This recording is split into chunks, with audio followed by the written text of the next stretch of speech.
Hi. This is unfortunately not a tech review channel. We would love to be, but I wanted to express an opinion about something. The iPod is an overrated piece of shit. Now, I want to justify my opinion and talk about that because I've said something very controversial at this point. Um, So let me elaborate on my opinion and how I came to this perspective. The stock firmware on the iPod is awful, and it is awful precisely because of the fact that Apple, in their supposedly infinite wisdom, did not,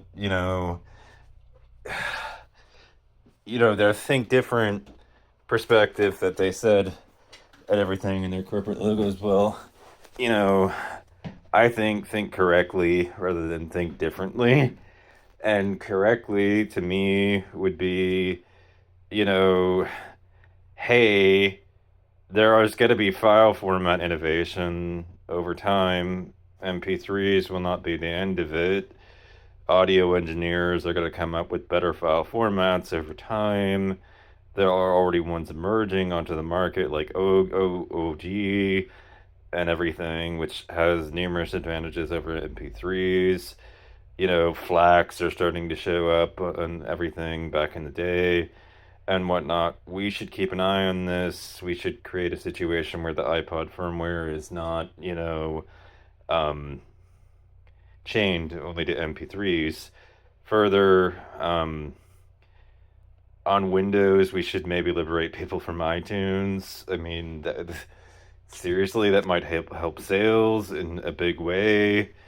I mean, I myself, I have been gifted iPods before. I kind of cringe at the concept at this point, because of the fact that I used to like them, but I found Rockbox as a hack towards them, and I love Rockbox, but I've experienced all kinds of issues with actually implementing them on iPods at this point.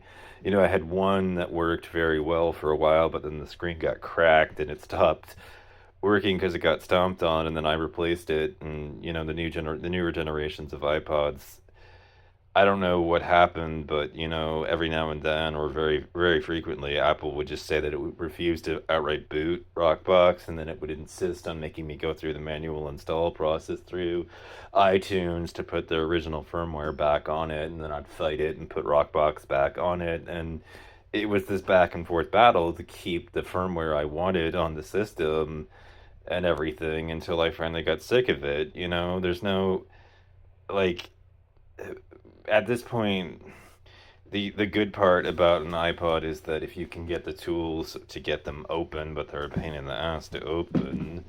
But if you're strong enough, or you can get somebody to do it for you, or convince them to, you can rip out its internals and put, for an iQuad, an iFlash in it, and replace the parts in it with, flash memory, and via micro SD cards rather than, you know the stock crap that they tried to put in it. And then it's a lot easier to rockbox them because you're no longer using Apple's internals hard spinning disk hard drive and everything. But then, I mean, why would you do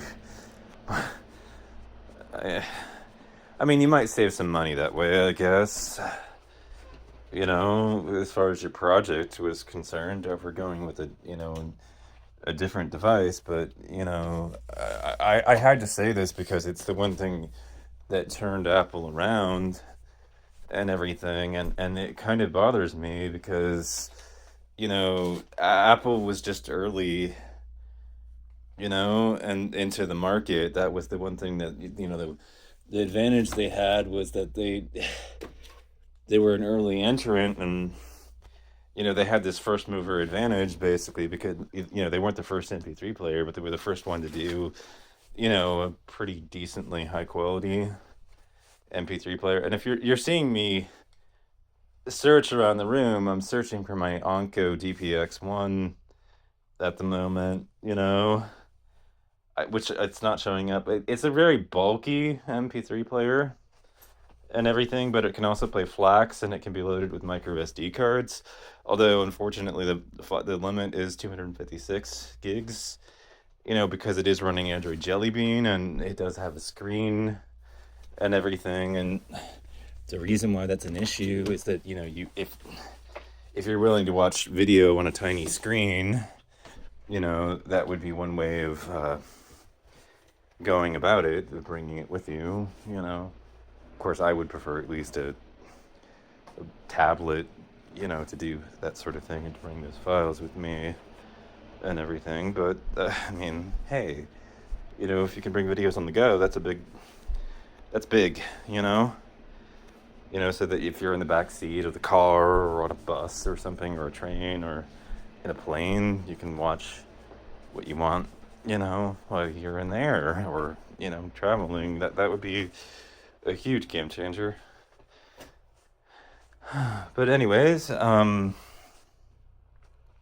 iPod sucks because, they didn't keep current with, file format innovations. The web moved on. Nowadays file traders, they trade flacs. MP3s are still out there, and there's reasons for it. Like our Prius from 2014, it can play MP3s, but it can't play flacs. They have to be arranged on a USB key in the exact right order, in order for it to play. But the Prius had this whole ability to support MP3s built right into it, and that was really, really nice. Nowadays, if I'm going on a bit of a trip by myself, like when I went to the Birthday Massacre concert in downtown Portland, which is quite a bit of a distance, it's about, an hour's drive, I'll plug in Android Auto and then go over and listen to Pandora, which I suppose you can also do on Apple. It's platform. It doesn't depend on what platform you're on. You can use it on either, but that's what I do. I'm more preferential to them, I guess, because of the greater configurability of Pandora over Spotify. And the fact that they use data more heavily than Spotify does. Like they're gonna know your taste a little bit better and make better guesses at what you'll be into than Spotify will, as a consequence of it and everything. And plus you can flip it over to discovery mode as well, so that it mostly plays tracks that it wouldn't ordinarily play, so that those rare hits end up being the primary thing it plays rather than the other. Yeah, anyways, so the thing about all this is just, I'm getting off track here, of course, but the iPod itself, I've had trouble, no ends of trouble getting Rockbox to actually gain persistence on the iPod, in other words. And basically why the iPod still sells, it sells for a couple of reasons. People have discovered the fact that they're able to be easily modified. They're able to as long as you can get into the internals of the thing and rip them out. But that's a little bit of a struggle. It's kind of hard to do. You need a pair of gloves, really, because otherwise you will cut yourself. I did when I tried to open mine, in the first place, because of the fact that I figured out I knew what I was doing, and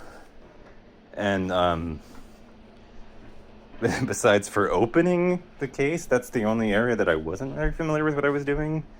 But anyways, the thing about all of it is just, the other aspect is just it coasts by on nostalgia alone. It's able to sail by on that sort of thing. The Onkyo DP-X1 was $500 at launch. It's no longer that expensive. The FiO is what's currently being sold, for people that are looking for a dedicated audio player, rather than just using their phones. It's a lot better in every way than the fucking iPod. The iPod, Apple had first mover advantage, and because of that, they can coast by on,